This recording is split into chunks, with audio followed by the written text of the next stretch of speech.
III. He's the President and Chief Executive Officer of Therm, located in Ithaca, New York. Therm, Inc. has provided solutions to the needs of many customers for over 6 decades. Mr. Sprole is testifying on behalf of Aerospace Industries Association. Welcome. Madam Chairwoman Velasquez, Ranking Member Graves, members of the committee, thank you for giving me the opportunity to meet with you today to discuss federal contracting issues and their impact on small business. My name is Bob Sprole. I am the President and Chief Executive Officer of Therm Incorporated, a manufacturer of jet engine turbine airfoils. Is your mic on? Yes, it is. I am also a member of the Aerospace Industries Association, which represents almost 300 aerospace and defense companies. Members of the association are large original equipment manufacturers as well as small suppliers. Many of our member firms are small businesses. In the aerospace business, small companies contribute about 70% of all manufactured items. One of the major customers for the aerospace sector is the federal government, specifically the Department of Defense. Companies such as ours have found 3 major challenges in doing business with the federal government. The first challenge is that it is difficult to get started doing federal contracting. Getting started usually requires someone to guide a small business through the qualification process. The use of consultants or attorneys can be prohibitively expensive. More assistance in helping small businesses through this process would enable more competition for both businesses and the government. Similarly, challenges posed by the export control system discourage many small businesses from seeking to compete globally. Modernizing the current export control system could help small business increase competitiveness and add jobs, while still protecting our national security and foreign policy interests. Even after qualifying, a business will need to make unique structural changes to satisfy government requirements. For example, many government requirements require a non-commercial cost accounting or CAS compliant accounting system, even for common commercial items. Other contracts require earned value management systems. Unless a small business can earn several contracts, this investment will have limited return and serves as a deterrent. If entry can be achieved, the second challenge is trying to operate in the unique government environment. Government contracting rules are designed for large businesses, not small ones. Creating an overhead structure to meet reporting and compliance requirements post-award results in small businesses having non-competitive cost structures. For most small companies, people have to wear many hats.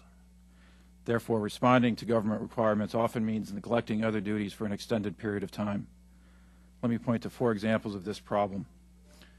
Federal contracts, particularly those with the Department of Defense, are subject to audit by the Defense Contract Audit Agency, or the DCAA.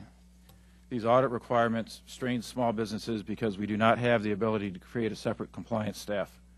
If DCAA finds a deficiency, like the failure to provide data in a reasonable time, the contracting officer can remove the ability for automated payments and require manual billing or even payment withhold.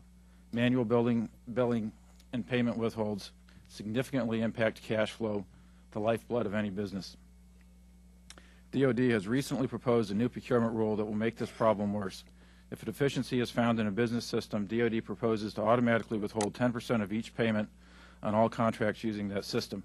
Depending on how many systems are found deficient and how serious the contracting officer believes the deficiency to be, the withhold could be as high as 100%.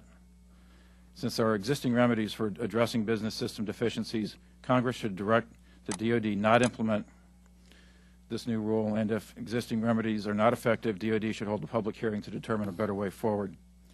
Requirements that might be difficult for large businesses can be fatal for small ones. For example, the Tax Increase Prevention and Reconciliation Act of 2005 mandates that federal, state, and local governments withhold 3% of nearly all their contract payments. It is set to become effective on January 1, 2012. While this 3% withhold is levied against governments that we passed on to contractors, along with the cost of administration of the program, the DoD estimates this cost to be $17 billion for that agency annually for that agency alone. Congress should repeal this tax withhold requirement and support the administration's proposals to focus on tax delinquents. The federal government tries to contract with commercial companies, but the government's version of a commercial contract described in FAR Part 12 requires non-commercial clauses. The number of federal unique clauses that can be imposed in FAR Part 12 prime contract, for example, has grown to about 50 provisions. Not all of these provisions are required to be flowed down to subcontractors, but when the provisions are imposed on subcontractors, this flow down diminishes the ability of primes to access small businesses that sell commercial products and cannot afford to comply with these clauses. And given the number of these clauses, commercial small businesses have even fewer opportunities to be prime contractors. Eliminating the flow down of these requirements will help small businesses compete. Companies need a fair return on investments in order to continue to do business and grow. However, there is continuing pressure on returns for companies doing business with the government. For example, the fiscal year 2008 National Defense Authorization Act restricts the use of commercial contracting procedures for commercial services by authorizing a contracting officer to request information regarding the basis for the price or cost. This congressional direction should be revised to mandate the use of price analysis rather than cost and pricing data for small businesses. The third and final challenge is simply staying in business with the government. Large prime contractors establish small business contracting plans. The members of AIA who are prime contractors take the requirement of developing small businesses seriously.